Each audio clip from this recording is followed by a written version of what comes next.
ያልታየው የአባት ስጦታ። አንድ ወጣት ለምርቃቱ መኪና እንዲገዛለት አባቱን ይጠይቃል። በአባቱ ቢሮ ሲገኝ ግን አባቱ በስጦታ ወረቀት የታሸገ መጽሐፍ ቅዱስ ይሰጡታል። ወጣቱ በአባቱ ድርጊት ተናዶ መኪናስ ብጠይቅህ መጽሐፍ ትሰጠኛለህ ብሎ ሳይሰናበተው ቤቱን ጥሎ ይጠፋል።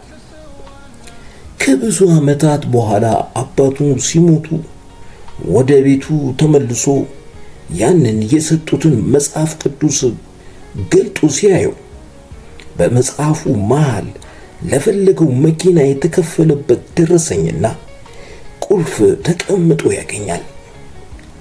ያን ጊዜ ወጣቱ በንዴት ታውሮ ያጣውን ውድ ስጦታ እያሰበ በከባድ ጸጸት ውስጥ ይወድቃል።